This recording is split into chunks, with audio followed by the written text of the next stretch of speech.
thought it might interest you to know a little bit more about Remington bolt actions. You can't avoid them now with so many different variants of the Model 700. But it all started a long time ago, and you're welcome to read the history. There are a lot of good videos. I think Forgotten Weapons has excellent videos. But there are a lot of other resources on the web as well. And they talk about how Remington supplied Mosin Nagants, and then the Russian Revolution happened, and then Remington was almost bankrupt because they were stuck with all these rifles that the Imperial Russia couldn't pay for. And then the First World War came, and they were making the P-14, P-17. Then that ended, and at the end of that process, they just decided they should make a sporting rifle. And so, not surprisingly, since they were tooled up for the P-14 and 17, they used that action as the basis for what is my favorite Remington classic rifle, and that's the Model 30. You may never even heard of them, but that's how it all started. Long before the Model 700 was the Model 30, and of course it's a heavy action, very strong. This action has been the basis for all kinds of custom sporters. The ones you've probably seen have the military ears at the back, but the commercial version, naturally, Remington realized there's no need for that on a sporting rifle. So I think on the thumbnail you'll see Remington, and on the barrel here it says 30 Springfield 1906. And this particular rifle is a very low 4-digit serial number. This is a Lyman aperture receiver sight, and it's factory. Actually, this rifle is in extraordinary condition. There's a little bit of bluing wear on the bolt handle. It's an exceptional shooter. I don't know if they all were. They weren't obsessed with free-floating barrels. In fact, it has a barrel band on the front here. And then a very interesting, I'll just move this model. This is a Model 700. It has a different stock right now. This is one of the most interesting front sights. Maybe you know the name of it. There is some lettering on it, but I couldn't make sense of it before filming. In any event, in this tunnel is a crosshair, and it has to be the most precise thing. I think I mentioned to you I like shooting cans and things like that at 100 yards or even 200 yards sometimes. And it's nice if the front sight doesn't cover the target and it's just a crosshair, so the crosshair kind of disappears, but with the aperture you still end up hitting. I don't know, something about our self-centering eyes or whatnot. Maybe an optometrist out there knows more than I do, but just a beautifully made rifle. The Express came with the check ring. There's a lower grade of the 30 that has kind of a groove here for your fingers. Actually, totally comfortable stock. Again, these weren't designed for scope use. The concept behind these was to get a commercial rifle on the market using existing tooling that maybe a lot of people, especially returning GIs, would be familiar with. And I'll show you the butt plate, which is also quite unique. There were different variants again. Some had straight lines. I kept this one because the condition is actually hard to believe. And they were properly checkered. They had sling swivels. You can see no effort to create a floor plate with a release in the trigger guard. It's just essentially the military rifle, but somewhat sporterized. And they got the stock just about perfect for the sights. They're right on. And the action itself, it isn't supposed to be a slick action. I mean, there's nothing wrong with a P-14 or P-17.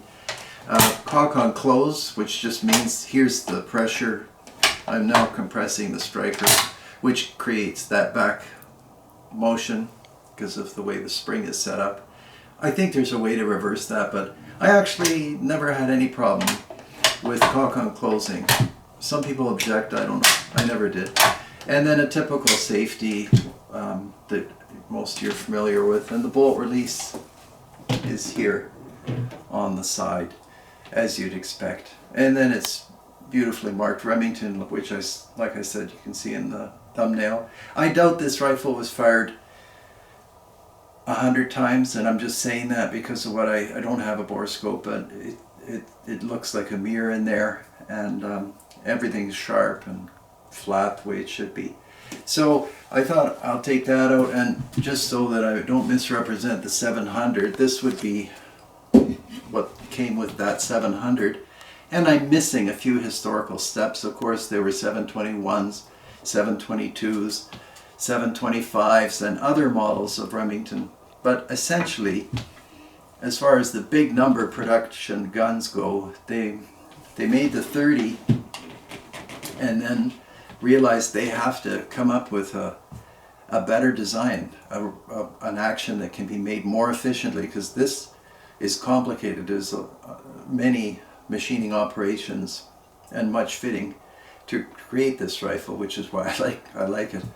And the competitor at the time was, this is a beaten up pre-64 Model 70, but that was the competitor. I don't know if I can get it to stay in place. So Remington had the 30 and Winchester had the pre-64 70. And Winchester stuck with that pre-64, obviously, until 64. But in the meantime, Remington snuck in with the 721, 722, and then came up with what I would probably say is the perfected Model 700, which we all know so well. Some people say there are similarities in the bolt handle. I probably don't see it, but obviously the 700 could have been a straight bolt handle, and it's not. Some of you write me, I should talk more about triggers, so I don't know what to say. It's a two-stage trigger, but yeah, it's fine. I didn't take this rifle apart, so I don't know. I think it's just a military trigger. I try not to actually take rifles apart unless there's a reason to do so. And that's about it. So it's easily one of the top rifles in my collection. They should be easier to find. I don't know where they're all hiding, but try to find a Remington 30 in this condition or in any condition, whether it's the Express model or the plainer model. And they had different numbers, 30S and 30 this and 30 that. I always was looking for one in 25 Remington. They offered them in 25 Remington, I think 30 Remington, probably 32, maybe even 35, that whole family of Remington cartridges. But as nice as those are, and they're very valuable, I still prefer the 30-06. It's just, as everybody knows, a universal cartridge. Ammo's easy to find, still relatively inexpensive, easy to reload, and as I think I told you, I usually pull the bullets and reduce powder charges to make it's more fun shooting a rifle with little or no recoil. Having said that, this is pretty heavy.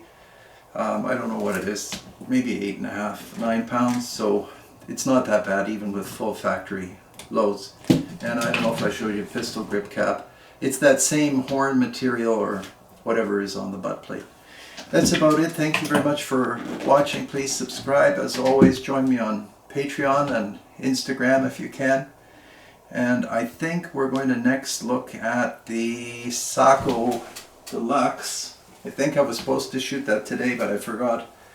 And we'll compare this one with the, I think it's the 579. That's a 308. So we'll look at that. We'll look at a whole bunch of things, and hopefully get to the range soon. Anyhow, thanks again. You take care out there. We'll see you next time.